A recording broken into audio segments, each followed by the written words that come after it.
in people's lives, there's only maybe a half dozen, 7, 8 categories that really matter. Most people, they major in minor things. They focus on stuff that doesn't matter. They know more about this celebrity going in and out of rehab than they do about their own personal development. But I look at and say, if you look at your body, without that, everything else is out the door. You don't want to be richest man in the graveyard. That's not going to do it. If there is energy, if there's vitality, if there's strength, it's going to show up in your relationship. It's going to show up in your business, it's going to show up in your life.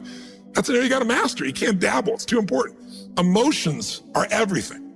I mean, you got a ton of money, you got everybody loves you, and your primary emotions are pissed off and frustrated, then your life's pissed off and frustrated. It doesn't matter if you got $1 billion or 1 million people loving you, your life is not great. Relationships, intimate relationships especially. It's where the most juice in life comes from. It's where the most pain comes from most people. It's worth mastering instead of dabbling. Really looking at what are you going to do with your time and mastering your time. Instead of having a checklist, you cross it all off. You can mistake movement for achievement. I want to squeeze out of that time what matters, that creates value for me and for everyone I care about and love. What about your career or your business and the mastery of that instead of dabbling? Most businesses are dabblers. Why they don't make it. 96%, any 10-year period of time, 4% make it. That doesn't even mean they're profitable. And it does not mean they're enjoying themselves, all right? Or they're getting anybody else to feel good. Really mastering money so that it's not a question in your life. You can do and be and give and share as much as you want. You're not stressed about it. You live in a place of abundance. And then spiritually, really, I think, I don't tell people what to believe spiritually, but I believe that ultimately, whatever you believe, you got to live it. And it should lead to growing and giving. If you're growing, you feel alive. If you're giving, you feel 10 times more alive. And I think if someone can celebrate and give, then that's spiritual state. So to me, those are the areas I look at mastering. Business for sure, but it's the areas of life that matter most. And most of where we spend our time doesn't make people feel fulfilled. That's why the average person is not fit and healthy. The average person is not in a relationship where they have tremendous passion. I'm not a dummy. I'm not a positive thinker. I know the truth. The average person is not successful in business. The average person is not earning what they want to earn. But you know what? Very few people have those things, but a few do. A few are happy, fulfilled, spiritually alive, financially strong. Their business is growing. They have passionate love affairs. And I'm obsessed with finding the few who do and find out what they do different and teaching to everybody. Everyone's going to measure themselves differently because everyone values things differently. Some people value success or significance. Some people value love more. Some value just basic levels of certainty. So when I look at the specific metrics, I really look at metrics of what are the things that need to be measured to know if your life is going to work or not. So I look at it as our whole lives are guided moment to moment by the state we're in. Learning how to change your state, not bullshit, not fake, but to go from pissed off, frustrated, freaked out to back in your center or creative or determined or something that's going to move you forward. It's going to create a better quality of life for you and others. That's a critical skill set. So moment to moment, our life's controlled by our states. Yep. If you're in an angry state, you're going to respond differently than if you're feeling playful. But what controls those states long-term is your model of the world, your worldview. And I look at that as having, as a metric, 3 things that I look at. I look to see first, what are the targets you're after? The target is, everyone has different goals and dreams and desires. But as I traveled around the world to 100 countries, I started going, holy shit, I'm seeing the same problems. What's underneath it? I began to see that there are these same 6 human needs that we all have, the same needs. We all have a need for certainty, that we can avoid pain and we can have some pleasure, some comfort. We all need uncertainty. We need variety or we feel dead inside. If you're totally certain, you're bored. If you have total variety, you're freak out.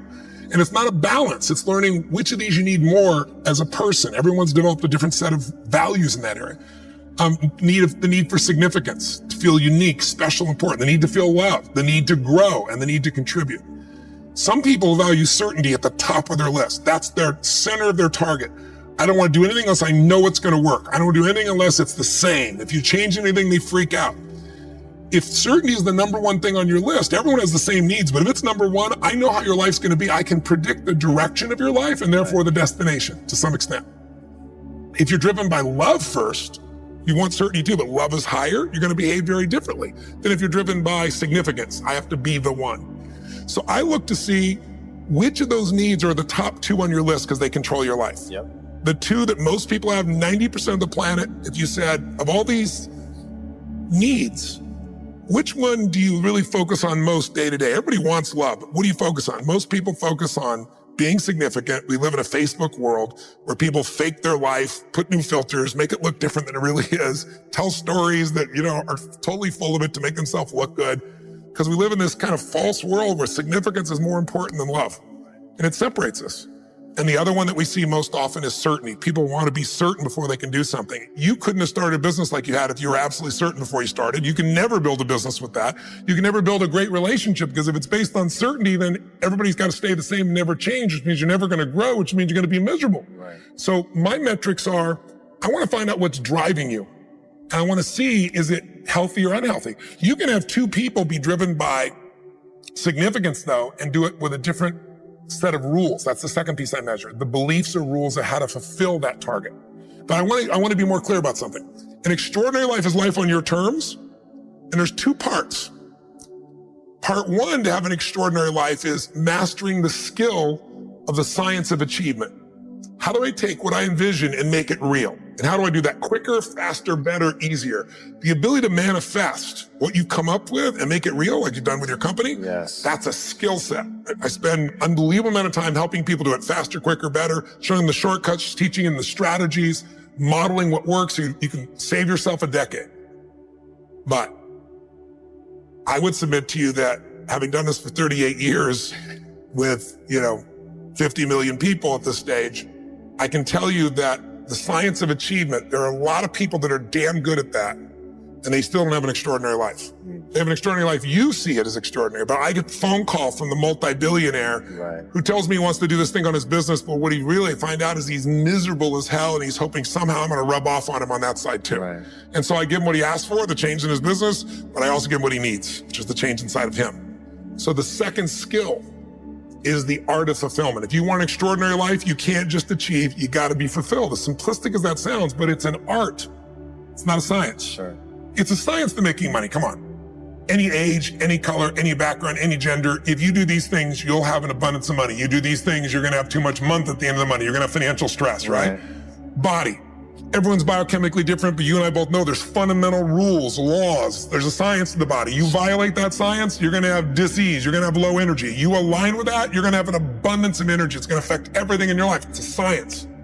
Fulfillment's not like that. Fulfillment is as different as our human beings. You want to know what God or the universe likes? Look at the jungle, look at the forest. Right. It's diverse, right? So most people think, well, I want to get that because they've been modeling somebody else, and that might work on how to achieve something. It'll never work for what to fulfill you. How many people you know, like you, got what you thought you wanted and you weren't fulfilled? Right. And that, I always tell people, success without fulfillment is the ultimate failure. The ultimate failure. Because if you go at something and you fail and you're an achiever, you don't fail. You go, I learned something, I'll just try something else. I'm going to still get there. But when you succeed and you're not happy. So a perfect example of this, I mentioned in the seminar you were there because it hit me about a year and a month ago, we lost what I consider a national treasure, Robin Williams. And I asked people, how many of you love Robin Williams? Everybody raising their hand all around the world, right? He made people laugh. People were touched by him. So how good was he at the science of achievement? I mean, he wanted to be a great comedian, make the whole world laugh. He did. He wanted to have his own TV show. He did. He wanted the #1 show. He did it. He wanted to make movies. He did. He wanted to have an Academy Award for not being funny, dramatic, and he did it, right? He did it, yeah. He said he wanted a beautiful family. He achieved everything, and he hung himself. That's crazy. And I know recently someone's saying, well, he had dementia. He had drug abuse, he had alcohol abuse most of his life because he made everybody happy but whom? Himself. That's the ultimate failure. So if I had no other message to offer your viewers, and you let me give it to them right now, I'll tell you what I believe. I believe our lives are controlled by one force, decisions. I certainly believe in force greater than myself, call it God if you will, grace, whatever you want to call it, the universe. But I also believe it gives us choices.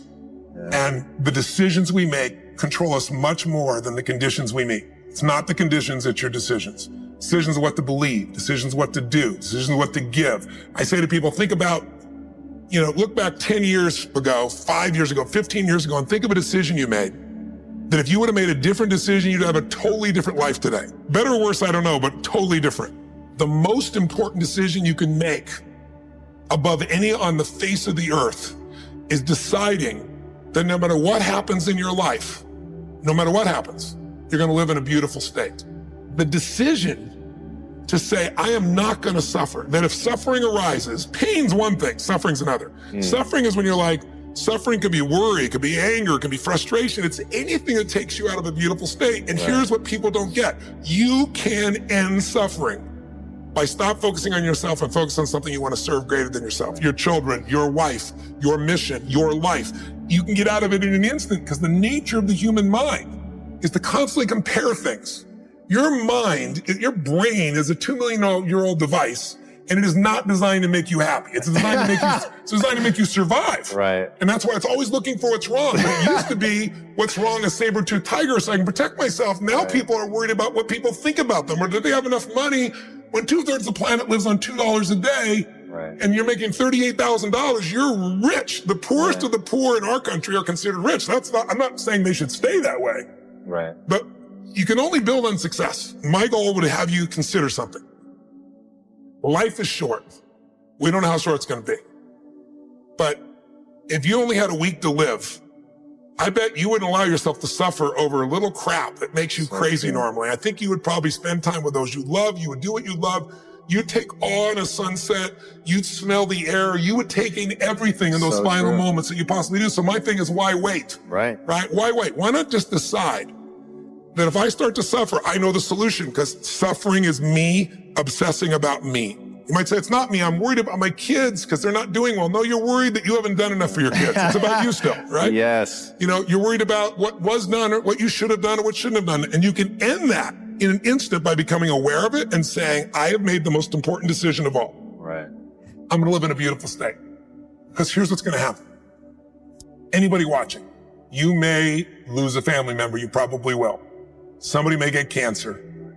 Your business the government might change the rules. They might change things radically that you can't even do anything about it. You might go bankrupt. You might get divorced. I'm not saying anybody will, but no one knows what's going to really happen in your life. Life's full of uncertainty, but here's what you can know. You can decide that no matter what happens, you could have a great time.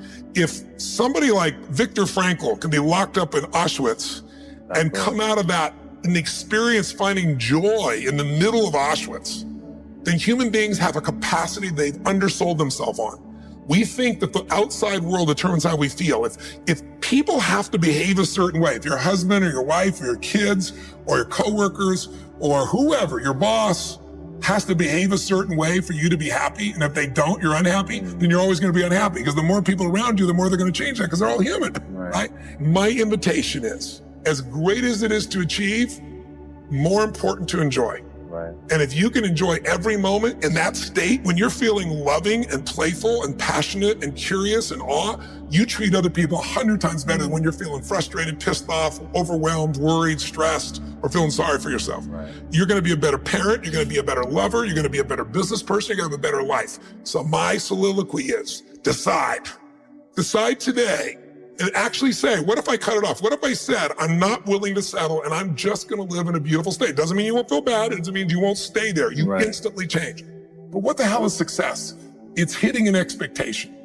And I always tell people, man, trade your expectations for appreciation, and it's a whole new world instantly. If you can appreciate this moment, if you can't find ecstasy in this moment, in a conversation with a friend and looking in your wife's eyes, being with your children, going on a run, if you can't find ecstasy now, I'm here to tell you, more money, more people, more love, more business, more anything is not going to give you more ecstasy. If you can't do it here now, you're not going to do it there when you got more. So why not do it now and have a rich life right now? I tell people, money, that's one thing. Like having financial abundance, there's skills. That's a science.